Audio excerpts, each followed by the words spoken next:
Hello guys, welcome back to my channel earth mom Dehradun. मैं हूं ज्योति और वेलकम है आप सभी का मेरे चैनल में। मेरी कल की वीडियो को इतना ज़्यादा प्यार देने के लिए दिल से थैंक यू सो मच। मैं जानती थी कि मेरी जितनी भी ऑडियंस है वो इतनी पॉजिटिव है कि मैं जब भी किसी व्लॉगर के किसी भी फंक्शन की पॉजिटिव वीडियो लेके आती हूँ, आप लोग हमेशा भर कर प्यार देते हैं। लेकिन इसी बीच में मेरे पास कुछ ऐसे कमेंट्स भी आए हैं जिन कमेंट्स की वजह से मुझे ये वीडियो बनाना पड़ रहा है। एंड मैं और भी चीज़ें सोशल मीडिया के प्लेटफॉर्म में देख रही हूँ जो देख के मैं बहुत ही ज़्यादा हैरान इस चीज़ से हूँ कि किसी की खुशी में खुश होने से ज़्यादा लोग किसी की खुशी में इतने ज़्यादा दुखी हो जाते हैं और किस तरीके से उनकी खुशी को ख़राब करना है, बस इस भीड़ का और इस टॉक्सिसिटी का हिस्सा बन जाते हैं। तो सॉरी, अगर आप किसी की खुशी में इस तरीके से प्रॉब्लम क्रिएट करते हैं या प्रॉब्लम क्रिएट करने का ज़रिया बनते हैं तो आप किसी और का बुरा नहीं करते हैं। यहाँ पे आप सिर्फ अपने खुद के ही कार्मिक रिकॉर्ड्स ख़राब करते हैं, क्योंकि किसी के घर में खुशी का पल है और आप यहाँ पे उनके खुशी के पल में टॉक्सिसिटी फैलाने में लगे हुए हैं। जैसे कि आप सब लोगों को पता ही है, ये वीडियो मैं बेसिकली निक्कू और कामनी के व्लॉग के बाद बना रही हूँ। मैंने अभी कामनी का व्लॉग भी देखा है, उसके हिसाब से भी मैं ये वीडियो बना रही हूँ और मैंने निक्कू का वीडियो भी देखा, कमेंट सेक्शन भी देख रही हूँ और मेरे पास खुद में भी कुछ 2-4 कमेंट्स ऐसे आए हैं जिनका मैंने सोचा कि मैं वीडियो के माध्यम से ही रिप्लाई यहाँ पे कर देती हूँ। ठीक है, तो वीडियो को एंड तक आप लोग ज़रूर देखना। वीडियो पसंद आए तो आप लोग लाइक भी करना। प्लीज़ कमेंट सेक्शन में अपने ओपिनियन मेरे साथ शेयर करना और अगर सब्सक्राइब नहीं किया है तो सब्सक्राइब करने के साथ साथ बेल का नोटिफिकेशन भी ऑन कर देना। और अगर आप लोगों को ये कॉर्ड सेट पसंद आ रहा है, जो कि प्योर कॉटन का कॉर्ड सेट है, यहाँ पे आपको बहुत ही खूबसूरत सा लेस वर्क मिलेगा, साथ में स्लीव्स पे इस तरीके से पॉम बने हुए हैं। इस समय पे चल रही है सेल, तो रेट काफ़ी जेन्युइन है। ये इसका फुल लेंथ फोटो है, तो आप लोगों को ये ठीक मेरी वीडियो के कमेंट सेक्शन में पिन कमेंट में इसका लिंक मैं दे दूंगी। ऑल्सो अगर आप चाहें तो चैनल का कम्युनिटी पोस्ट भी चेक कर सकते हैं, मैंने पोस्ट में भी फोटो के साथ लिंक शेयर किया होता है, तो आप वहां से जाके भी बाय कर लेना। ठीक है, तो जैसा कि आप सब लोगों को पता है कि निक्कू के भाई का रोका हुआ है। एक रोके का फंक्शन, जब किसी घर में शादी का किसी फंक्शन की शुरुआत होती है, आप फील कर सकते हो कि उस घर की खुशियाँ उस समय पे कौन से आसमान पे होती हैं। खुशियों के साथ साथ टेंशन, नर्वसनेस, स्ट्रेस, मतलब इतनी सारी जिम्मेदारियाँ। शादी, मकान, ये एक ऐसी जिम्मेदारी होती है ना जिसमें इंसान का खून पसीना, तन मन धन, तीनों चीज़ें इन्वॉल्व होती हैं, राइट। तो क्या कभी भी आप चाहेंगे कि किसी के घर में कोई शादी ब्याह का अच्छा कार्य कीरज हो रहा हो और वहाँ पे हम अननेसेसरली जहर घोलने की कोशिश करें या अननेसेसरली उनको परेशान करने की कोशिश करें या उनकी खुशियों में हम ग्रहण डालने की कोशिश करें? क्या कभी आप गलती से भी इस बात का हिस्सा बनना चाहेंगे? आई एम श्योर कि कोई भी पॉजिटिव इंसान कभी भी किसी की खुशी में गंदगी डालने का या उसकी खुशी ख़राब करने का हिस्सा तो कभी भी नहीं बनेगा। निक्कू के परिवार में बहुत टाइम के बाद ये एक खुशी का पल आया है। निक्कू की शादी के बाद ये सीधा इतने साल के बाद अब उसके भाई का रोका हुआ है, जिस रोके में आप लोग देख रहे हो कि उनके परिवार की खुशी का लेवल क्या है। एक बहन कितनी ज़्यादा खुश है अपने भाई के रोके को लेके, छोटी बहन कितनी ज़्यादा खुश है अपने भाई को रोके को लेके कि उन लोगों के वहाँ पे बैठे हुए दोनों बहनों के खुशी के आंसू निकलने लगे थे। और इस चीज़ से ना हर एक बहन कनेक्ट कर सकती है। जब घर में छोटे भाई बहनों या बड़े भाई की शादी और इन रस्मों की तैयारी होती है ना, तो बहन का एक सॉफ्ट कॉर्नर अपने भाई के लिए हमेशा होता है, क्योंकि जो बड़ी बहन होती है ना, वो अपने भाई में अपने बच्चे को भी देखती है, अपने भाई को भी देखती है, अपने दोस्त को भी देखती है और हर बड़ी बहन ने अपने छोटे भाई को अपने हाथ से खिलाया होता है। और जब वो देखती है कि मेरे हाथ से खिलाया हुआ मेरा छोटा भाई आज इतना बड़ा हो गया है कि आज उसकी शादी की तैयारियां हो रही हैं, तो वो इमोशंस उस समय पे इंसान के निकल आते हैं। कितना खुशी का पल होता है एक माता पिता के लिए कि आज वो अपनी एक जिम्मेदारी से फ्री हो जाएंगे, है ना। पूरा परिवार खुश, व्लॉग में कहीं कोई नेगेटिविटी नहीं, चारों तरफ इतना ब्यूटीफुल कंटेंट। एक नई लड़की उनके परिवार का हिस्सा बनी है, एक नई लड़की जुड़ी है, इतनी प्यारी सी है, लेकिन लोगों के अंदर जहर इतना भरा है ना कि किसी तरीके से भी इंसान को डिमोटिवेट कर दो। एक नया इंसान जो उनकी फैमिली में ऐड ऑन हुआ है, क्या आप लोग उस इंसान की इस नेगेटिविटी के साथ वेलकम करना चाहेंगे? क्या आप उसको यह दिखाना चाहेंगे कि देखो देखो हम कितने नेगेटिव सब्सक्राइबर्स हैं, हम कितने नेगेटिव, हम कितने फुल ऑफ हेट भरे हुए हैं कि हम एक नई लड़की का वेलकम भी इस तरीके से कर रहे हैं? अभी तक तो बात सिर्फ निक्कू ने ओवर ड्रेस कर लिया, है ना, यहीं तक थी। अब नया मुद्दा भी एक आया है लव मैरिज अरेंज मैरिज का। आप लोगों को इस चीज़ के लिए देखो पेशेंस रखना पड़ेगा, क्योंकि ये क्लियर निक्कू अपनी वीडियो में, आई एम श्योर आज नहीं तो कल जब उसके व्लॉग्स पूरे हो जाएंगे, उसने बोला भी है कि वो क्लियर कर देगी। और वैसे लव हो अरेंज हो, इट डजंट मैटर। शादी शादी होती है जहाँ पे पूरे परिवार वाले खुश हैं, मैटर ये करता है, मैटर लव या अरेंज नहीं करता। एंड जितना मैं देख पाई हूँ, जितना मैं महसूस कर पाई हूँ, वो लड़की काफ़ी फ्रेंडली नज़र आ रही है और आपको काफ़ी सारे फंक्शंस में नज़र भी आई है।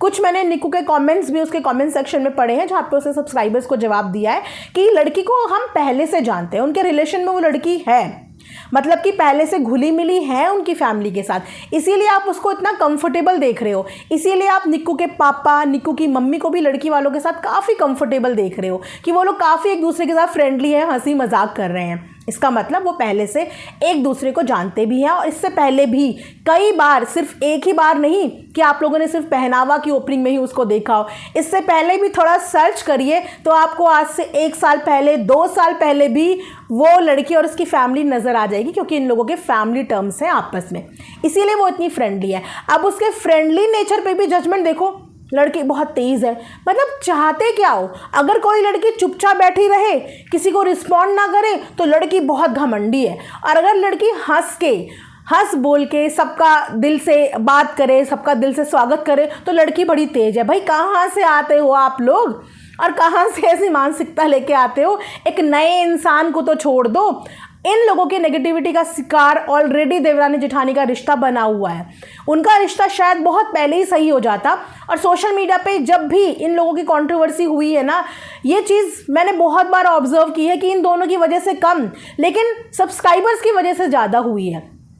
एक के घर में खुशी का पल आता है तो दूसरे उसके खुशी के पल को बर्बाद करने के लिए उस पर टीका टिप्पणी करने लगते हैं। कभी इसके घर में खुशी का पल आता है तो दूसरे उसके परिवार में टीका टिप्पणी करने लगते हैं। जैसे कि अभी रोके पे ना बुलाने वाली बात का इतना बड़ा बवाल और मुद्दा बना दिया कि भाई रोके में जो है कामनी जी को नहीं बुलाया। मेरे पास स्पेशली ये कमेंट आया और कमेंट करने वाली मैडम का बोलना ये था कि दीदी मैं आपकी सब्सक्राइबर हूँ, प्लीज़ इस चीज़ पे वीडियो बनाओ, प्लीज़ इस चीज़ पे रिएक्शन दो कि निक्कू ने कितना गलत किया कि कामनी को रोके में नहीं बुलाया, हमें तो बहुत बुरा लगा।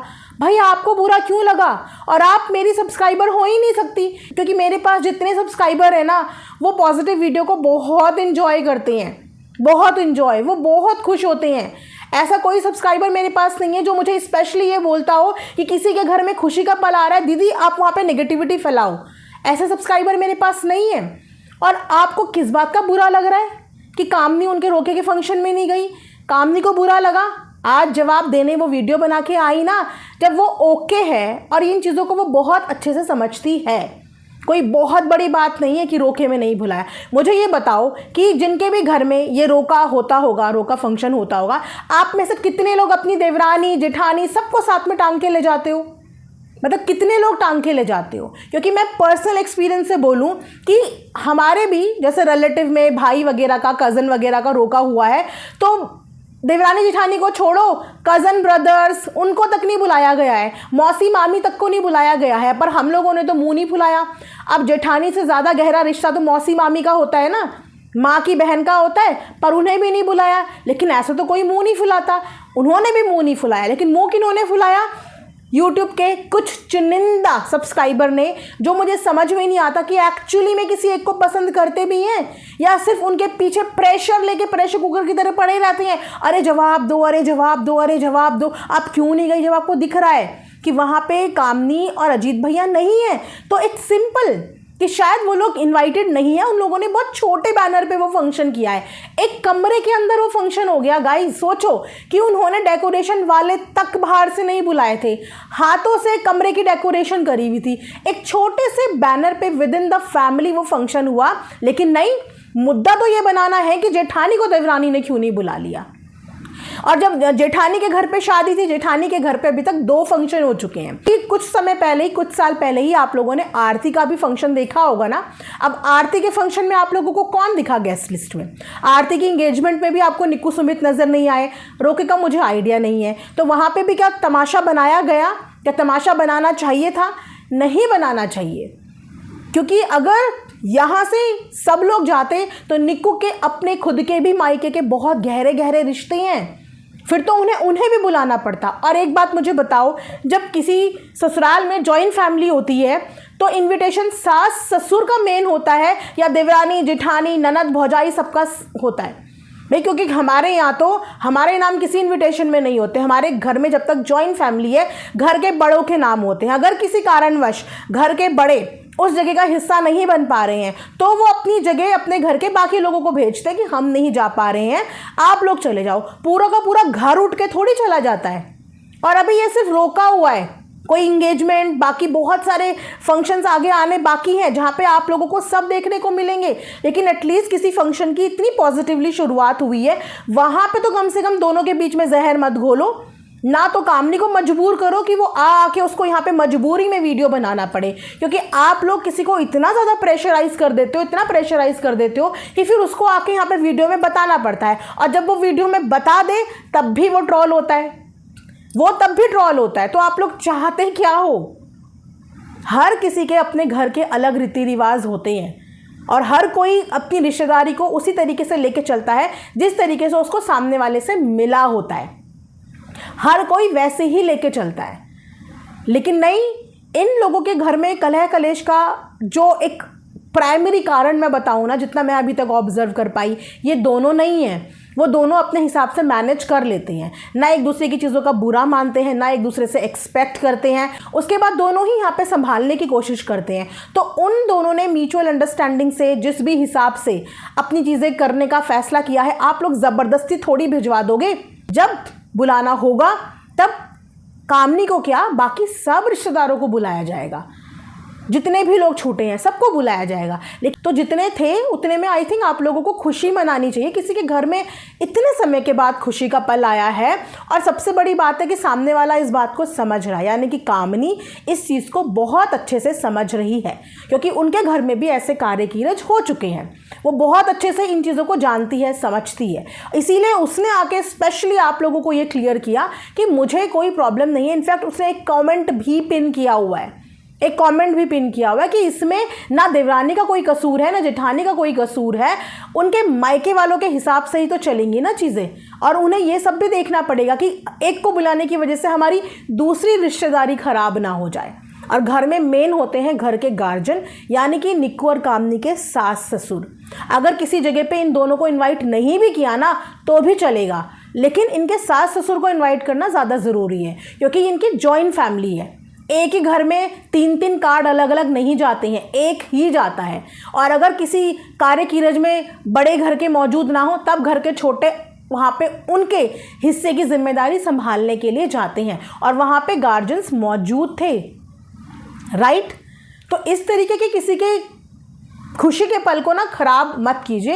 इतने पॉजिटिव सीरीज़ आ रही है, इतना एंजॉय कर रहे हैं कुछ लोग कि कह रहे हैं कि ये सीरीज़ तो ख़त्म ही नहीं होनी चाहिए। भाई मत दिखाओ घर में आने वाली नई दुल्हन को, मत दिखाओ कि आप लोग कितने ज़्यादा जल कुकड़े हो। ऐसा अपना शोकेस मत करो, अपना लेवल थोड़ा खुशी दिखाओ थोड़ा, क्योंकि उसने तो कुछ नहीं बिगाड़ा ना आपका। लड़की ने कुछ नहीं बिगाड़ा आपका, भाई ने कुछ नहीं बिगाड़ा आपका, निक्कू की मम्मी ने कुछ नहीं बिगाड़ा आपका। उनके घर का तो ये फंक्शन है जिससे चाहे हेटर हो चाहे सपोर्टर हो, किसी को कोई प्रॉब्लम नहीं होनी चाहिए। अगर आप लोग किसी के लिए अच्छा नहीं बोल सकते तो बुरा भी मत बोलो। अगर आप दिल से किसी को प्यार करते हो ना, तो प्यार करने वाला इंसान कभी किसी के लिए दिल में नफरत नहीं पाल के रखता। कुछ नहीं मिला तो छोटी छोटी चीज़ों का इशू बना दो। और इशू बनाने के लिए भी आप लोग जेठानी का कमेंट सेक्शन चुनते हो, उनके कमेंट सेक्शन में जाके सारी नेगेटिविटी फैला के आते हो, ताकि जब कोई लोग देखें तो वो किसको टारगेट करें, जेठानी को, कि देखो इसके कमेंट सेक्शन में कितने सारे नेगेटिव कमेंट भरे हैं। क्यों? उसी की रेपुटेशन ख़राब होती है इससे कि जेठानी के कमेंट सेक्शन में ऐसे नेगेटिव कमेंट्स भरे हुए हैं। तो थोड़ा सा इंतज़ार करो। जितने भी लोगों को इंतज़ार है जेठानी जी के जाने का, तो आप लोग इंतज़ार करो, वो जाएंगी। क्योंकि निक्कू की मम्मी बहुत प्यार करती हैं कामनी को, आप लोगों को पता होगा कि वो बहुत प्यार करती हैं। और कामनी की बॉन्डिंग भी निक्कू की मम्मी से, निक्की की बहन से, भाई से बहुत अच्छी है। आने वाले दिनों में आप लोगों को वो भी देखने को मिलेगी, लेकिन उसके लिए सही वक्त का इंतज़ार तो करो। अब सोचो, आप पहले ही फंक्शन में अगर सब कुछ ख़राब कर दोगे तो क्या वो अपने फंक्शन के लिए बुलाने में या वो वहाँ जाने में कंफर्टेबल हो पाएगी? आप लोगों की नेगेटिविटी की वजह से सोचो कि अगर कॉन्ट्रोवर्सी हो गई तो आगे के फंक्शन में जो तैयारियां वो कर सकती है, जो आप लोगों को खुशी भी देगी, वो तैयारियां भी उसकी फीकी पड़ जाएंगी, क्योंकि आप लोग भाई के रोके में इतना बवाल क्रिएट कर देंगे, इतना बवंडर मचा देंगे, आप लोग सिर्फ रोके में ही इतना मचा देंगे। तो सोचो, थोड़ा सा ठंडे हो जाओ, वेट करो, इंतज़ार करो, आप लोगों को दिखेंगे सब एंजॉय करते हुए, है ना। तो कभी कभी इन छोटे मोटे फंक्शन का हिस्सा बन जाना चाहिए, किसी की खुशी का हिस्सा बन जाना चाहिए, रेदर देन उन लोगों को नेगेटिविटी देके, ठीक है। तो ना तो इस समय पे नेगेटिविटी या क्वेश्चन करो आप जेठानी को, ठीक है, क्योंकि आप लोगों के लगातार क्वेश्चन जब किसी के पास जाएंगे तो वो इंसान भी कहीं ना कहीं मजबूर हो जाता है आंसर करने के लिए, आप क्योंकि पीछे पड़ जाते हैं। अवॉइड करें तो इग्नोर क्यों कर रही है, मतलब बंदा तब भी फंसे, बंदा तब भी फंसे। तो उसके भाई के रोके से रिलेटेड सवाल आप कामनी से क्यों कर रहे हो? जिसके भाई का रोका है उसको बोलो, उसके कमेंट सेक्शन में कमेंट करो, बधाई देनी है बधाई दो, मन में कोई सवाल है तो वहाँ सवाल करो। लेकिन गॉसिप करने के लिए आप लोग जेठानी का कमेंट सेक्शन चुन लेते हो और वहाँ पे गॉसिप करनी शुरू हो जाते हो, जो अच्छा नहीं लगता, देखने में बहुत बुरा लगता है। एंड एक्चुअली में किसी के घर में इतना शुभ काम हुआ है गाइज, कम ऑन, कम से कम इस समय पे तो ये नेगेटिविटी ना फैलाओ एटलीस्ट। और मेरे कमेंट सेक्शन में तो बिल्कुल भी मत फैलाना, क्योंकि मैं कभी भी किसी के हैप्पी मोमेंट स्पॉइल करने का रीज़न नहीं बन सकती। मैं हैप्पी मोमेंट को सेलिब्रेट करने का रीज़न ज़रूर बन सकती हूँ, लेकिन अगर किसी के घर में कोई हैप्पी मोमेंट है तो उस मोमेंट को मैं उस मोमेंट को मैं ख़राब करने का रीज़न तो कभी भी नहीं बनूंगी, ठीक है। तो इस तरीके के कमेंट्स को मैं भी बिल्कुल एंटरटेन नहीं करूँगी। एंजॉय कर सकते हो किसी की पॉजिटिव व्लॉगिंग तो एंजॉय करो, एटलीस्ट वो आप लोगों को इतने full of love, full of positive vlogs तो दिखा रही है, वरना यहाँ पे व्लॉगिंग के नाम पे लोग क्या क्या कंटेंट दिखा रहे हैं, लड़ाई झगड़े, दंगे फसाद, कंट्रोवर्सी। इससे तो फार बेटर है कि आप इस तरीके के फैमिली व्लॉग्स देखो, जहाँ पे देखने के बाद आपको भी एक पॉजिटिव वाइब्स आती है, पॉजिटिव फीलिंग आती है, किसी की खुशी में खुश होने का मौका मिलता है, राइट। तो थोड़ा सा कुछ लोगों को पॉजिटिव होने की ज़रूरत है। जब आप पॉजिटिविटी के साथ कोई वीडियो देखेंगे तो आपको उस वीडियो में कोई नेगेटिविटी नज़र नहीं आएगी, ये मेरा ओपिनियन है। बाकी आप लोगों का क्या ओपिनियन है प्लीज़ कमेंट सेक्शन में कमेंट करके ज़रूर बताएं। मिलेंगे नेक्स्ट वीडियो में, अपना ढेर सारा ख्याल रखिए। Thanks for watching earth mom Dehradun, bye bye, take care, love you all.